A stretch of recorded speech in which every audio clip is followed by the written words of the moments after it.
Hello everyone, welcome to definite success पाठशाला। मैं Hindi educator आपकी रूपाली वर्मा।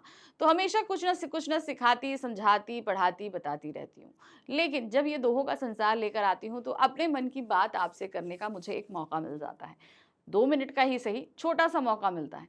अभी लास्ट हमने एक दोहा पढ़ा था। हमने ये देखा कि हमारे जीवन में जो चीज़ें आती हैं उसमें हम तब्दीलियाँ करते हैं और फिर उसे लेते हैं। ठीक है, अक्सर ये होता है।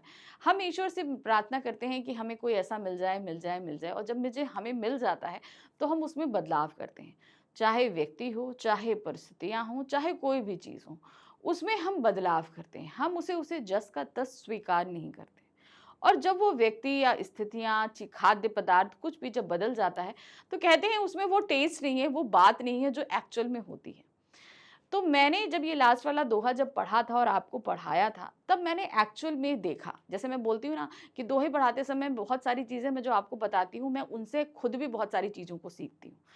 तब मैंने ये चीज़ देखा कि हमारे जीवन में आने वाले जो व्यक्ति होते हैं, उन्हें हम अपने हिसाब से ढालने की कोशिश करते हैं। तो रिसेंटली मेरे साथ एक घटना हुई। मेरी लाइफ में कुछ ऐसे लोग, मतलब बहुत सारे ऐसे लोग हैं भाई, हमारे माँ बाप, भाई बहन, पति, बच्चा, सास ससुर, जैसे मेरी लाइफ में बहुत सारे रिश्ते हैं। ठीक है, फ्रेंड्स हैं, पड़ोसी हैं, बहुत सारे होते हैं। तो हम क्या करते हैं, हम हर किसी को अपने पॉइंट ऑफ व्यू से देखने की कोशिश करते हैं कि ये व्यक्ति ऐसे नहीं करके ऐसा क्यों कर रहा है। ठीक है, अब जैसे मैंने परिस्थितियां हैं, चीज़ें हैं, पड़ोस में कोई है, अरे भाई ये पता नहीं ऐसे क्यों कर रहा है, ऐसे नहीं करना चाहिए। भाई उसके काम करने का रीज़न उसका अपना है और मेरे काम करने का तरीका और रीज़न अलग होते हैं। तो कहने का तात्पर्य यहाँ है कि आपकी लाइफ में भी ऐसे बहुत सारे लोग होंगे जिनके द्वारा की गई चीज़ें शायद आपको पसंद नहीं आती या उनके करने का रीज़न आपको समझ में नहीं आता। तो इसलिए कभी भी जब हमें समझ में ना आए तो हमें टिप्पणी नहीं करनी चाहिए। रीज़न क्यों? क्योंकि देखिए, हो सकता है जो मेरे नज़र से अलग है वो उसकी नज़र से कुछ और होगा। चीज़ सही होगी लेकिन हमारे सोचने और करने के तरीकों में फ़र्क होगा। ठीक है, अब कैसे इसको आप समझोगे, ऐसे समझो, आपके सामने एक गिलास में पानी रखा है, वो आधा खाली है। अब मैं ये बोलूँगी कि वो गिलास आधा खाली है और आप देखोगे, बोलोगे अरे वो आधा भरा है। तो इसमें मेरी सोच नेगेटिव थी क्योंकि मैंने उसके कमी को देखा। ठीक है, लेकिन आपने क्या देखा, उसकी पॉजिटिव चीज़ को कि वो आधा भरा हुआ है, उसकी क्वालिटीज़ को देखा। मगर मैंने क्या देखा था, उसकी खामी को देखा था। तो कहने का तात्पर्य, हम लोगों के देखने के नज़रिए में फ़र्क होता है। हमेशा अपने नज़रिए को पॉजिटिव रखिए, जो जैसा है उसे वैसा एक्सेप्ट करिए, उनमें बदलाव नहीं करिए, उन्हीं में ही पॉजिटिव चीज़ों को ढूंढने की कोशिश करिए। उनकी निगेटिविटी को दिखाकर उनको चेंजेस मत करिए। हर इंसान के अंदर निगेटिव और पॉजिटिव दोनों चीज़ें होती हैं। तो हमेशा ये कोशिश करिए कि उसकी पॉजिटिव चीज़ों को उसके सामने रखिए, ताकि उस पॉजिटिविटी के चलते वो खुद अपनी नेगेटिव चीज़ों पर ध्यान दे और उनको अपने आप से दूर करने की कोशिश करे। ठीक है, नेगेटिव चीज़ों को पॉइंटेड नहीं करना है, इससे हम खुद भी जो हैं वो नकारात्मक होती है हमारी सोच, और सामने वाला व्यक्ति भी जो है वो गलत चीज़ों को एक्सेप्ट करना शुरू कर देता है। ठीक है, तो ये आज की बात थी। चलिए देख लेते हैं, फिर से दोहों में चलते हैं। तो आज हमारे पास है दोहा संख्या 131 और 132। यहां पर क्या दिया गया है, मसी कागज छुओ नाही, कलम गयो नहीं हाथ, चारु युग का महात्म, कहे मुखनी जनाई बात। तो कबीरदास जी कहते हैं, मसी कागज छुओ नहीं, मैंने कभी कागज को छुआ नहीं, कलम गयो नहीं हाथ, यानी कि मैंने कलम को हाथ तक नहीं लगाया। तो इस का तात्पर्य ये है कि मैं अनपढ़ हूं, मैंने पढ़ा लिखा नहीं। ठीक है, कागज गयो नहीं हाथ, यानी कि मैंने कोई किताब लेकर पढ़ी नहीं। मैंने कलम छुआ नहीं, अर्थात मैं लिखना नहीं जानता, यानी कि मैं पढ़ना नहीं जानता, मैं लिखना नहीं जानता। चारों ही युग का महात्म, यानी कि मैं चारों युगों की महत्ता को आपको बता सकता हूं। कबीर मुखानी जानी बात, यानी कि मैं मुख से ही सारी बातों को बता सकता हूं। तो कबीरदास जी में क्या इस दोहे में अपनी बड़ाई करी है? ऐसी बात नहीं है। उन्होंने ये बताने की कोशिश करी है कि जरूरी नहीं है कि हर चीज को जानने और समझने के लिए उसकी वास्तविकता के अंदर घुसना पड़ता है।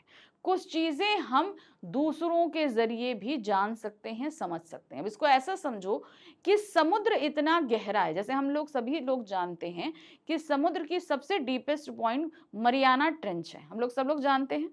लेकिन क्या हम में से या आप में से कोई उस मरियाना ट्रेंच तक गया है जो ये बताए कि वो इतना गहरा है? कहने का मतलब है गहराई जानने के लिए समुद्र में उतरने की जरूरत नहीं है। उसीलिए ज्ञान प्राप्त करने के लिए पढ़ना लिखना जरूरी नहीं है। आप बहुत सारे लोगों की संगत में, बहुत सारे अच्छे लोगों के विचारों को जानकर भी ज्ञान की प्राप्ति कर सकते हैं। तो कहने का सीधे सीधे तात्पर्य है, इस पूरे संसार में हर तरफ ज्ञान फैला हुआ है। अपने चक्षुओं को खोलिए, उन्हें ग्रहण करिए। जरूरी नहीं है कि अगर बात हम अंतरिक्ष की कर रहे हैं तो हमारा अंतरिक्ष में जाना जरूरी है। हम अगर भूतकाल की बात कर रहे हैं तो हमें भूत में प्रवेश करना पड़ेगा, ऐसा नहीं है। तो जो चीजें की हम बात करें वहां तक हमारा जाना जरूरी है, ये बिल्कुल भी सत्य नहीं है। आपको उसका ज्ञान लेना है, उसके बारे में जानना है, समझना है, सब कुछ ये करनी है। ठीक है, तो कहने का मतलब है आपके पास ज्ञान है तो जरूरी नहीं है कि आप वहां तक गए हो। आपको चीजें पता है, आपने ज्ञान ग्रहण किया है, जैसा कबीरदास ने किया। कबीरदास जी ने कहा कि मैं पढ़ा लिखा नहीं, मैंने किताबों को हाथ तक नहीं लगाया, लेकिन मैंने तब भी बहुत ज्यादा ज्ञान प्राप्त किया है। मैं चारों युगों का मखान अपने मुख से कर सकता हूँ। अर्थात उन्होंने सारा ज्ञान अपने अंदर ग्रहण किया है, लोगों की संगत से लिया हुआ है। चलिए भावार्थ देखते हैं। मैं स्याही और कागज नहीं छूता और न कलम हाथ में पकड़ता हूं। चारों युगों में जितनी महत्ता है मैं उसकी बातें मुख से ही बता देता हूं। ठीक है, यही चीज बताई। अब इस भावार्थ को आप प्रयोग करिए। जो लोग ये कहते हैं कि भाई मैं तो ये जानता नहीं, मैं वहां कभी गया नहीं, ठीक है, बहुत तरीके से चीजें होती, तो उनको ये समझाइए कि आप वहां तक गए नहीं, इसका मतलब ये नहीं कि आपको ज्ञान नहीं प्राप्त है। आप उसके बारे में बहुत सारा ज्ञान अपने आसपास बहुत सारी चीजों से ले सकते हैं। चलिए अब हम आ जाते हैं दोहा संख्या 132। यहाँ पर क्या बोला है? हंसा मोती बिकानिया कंचन थाल भराए, जो जाको मरम न जाने सो ताको कहा कराए। कहने का मतलब क्या है? हंसा मोती बिकानिया, यानी कि हंस जो है वो मोतियों की चाह में बैठकर उन्हें चुगने लगता है और जाल में फंस जाता है, और फंसने के बाद वो बाजार में जाकर बिकता है। यही है ना, हंसा मोती बिकानिया, यानी कि मोती के लालच में पड़कर वो जाल में फंसता है और शिकारी द्वारा पकड़कर बाजार में बेचा जाता है। ठीक है, क्या है? कंचन थाल भराए, कंचन थाल भराए, जो जाको मरम न जाने। यानी कि वो कह रहे हैं कि बहुत सारे लोग हाथों में कंचन का थाल यानी कि सोने के भरे थालों को लेकर ज्ञान प्राप्त करने जाते हैं गुरुओं के पास में, महात्माओं के पास में, कि भाई आप अपनी कृपा हम पर कर दीजिए। तो क्या सोने से ज्ञान प्राप्त होता है? क्या पैसे से ज्ञान प्राप्त होता है? और ये सोने का थाल भर के हम उनके पास जा रहे हैं जो जाको मरम न जाने सो ताको कहा कराए, यानी कि जो सही में, अब जो व्यक्ति सोने के पैसे के लालच में ज्ञान को बांटता है, एक्चुअल में वो सही रूप में खुद ही ज्ञान को नहीं जानता है। तो जो खुद ज्ञान को मरम नहीं जानता, ज्ञान का अर्थ नहीं जानता, वो दूसरों को क्या ज्ञान प्राप्त कराएगा, वो दूसरों को क्या मोक्ष प्राप्त कराएगा। ठीक है, तो बेसिकली ये है कि लालच के चलते कोई भी ज्ञान जहां बट रहा है वो सच्चा ज्ञान नहीं होता है। ठीक है, चलिए भावार्थ देखिए क्या है। मोती जैसे हंस मोती चुगने के प्रलोभन में पड़कर बधिक के जाल में फंसकर बाजार में बिक जाता है, यानी कि शरीर जो शिकारी है उसमें उसके जाल में फंसता है और बाजार में बिकने चला जाता है। वैसे चेतन मानव मुक्ति के प्रलोभन में पड़कर तथा थाली में स्वर्ण मोहरे भरकर गुरुओं को अर्पित करता है। अब बोलते हैं कि भाई मुझे मुक्ति मिल जाए, मुझे मुक्ति मतलब किसे, मुझे दुख से तकलीफों से मुक्ति मिल जाए, मुझे बहुत सारा धन प्राप्त हो जाए। तो हम क्या करते हैं, ऐसे बहुत सारे ज्योतिषों के पास, पंडितों के पास, गुरुओं के पास खूब सारा पैसा धन लेकर जाते हैं कि ये आप धन रख लीजिए, हमें हमारा भविष्य बता दीजिए, हमें ज्ञान बता दीजिए, हमें उपाय बता दीजिए। बहुत सारे लोग करते हैं ना, वही चीज उन्होंने बताया। और उनके जाल में फंसकर संसार बाजार में बिक जाता है। क्या होता है, हम बहुत सारे ऐसे गुरुओं के चक्कर में लोग अपने घर का सब कुछ गंवा देते हैं। सब कुछ गंवा दिए, घर गंवा दिए, सारे घर के पैसे दे दिए, जेवर दे दिया, घर बेच दिया, लोग फंस के अपना घर तक बेच डालते हैं। किंतु जो भ्रमिक व अधकचरे गुरु स्वयं मुक्ति का रहस्य नहीं जानते, वह शिष्यों का क्या रास्ता बताएंगे।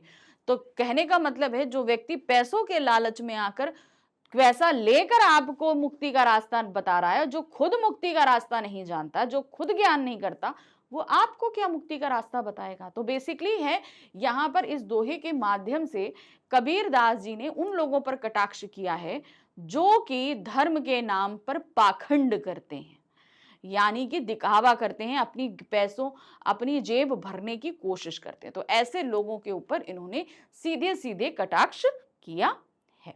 ठीक है, तो आज था ये हमारे दो दोहे। ठीक है, तो बहुत सारी चीजें आपको बताते समझाते चल रही हूँ, खुद भी बहुत सारी चीजों को सीख रही हूँ। चलिए फिर जल्दी मिलेंगे दोबारा कुछ और नए सीखने और समझने के साथ में। चलिए मिलते हैं फिर से। Thank you for watching, bye bye.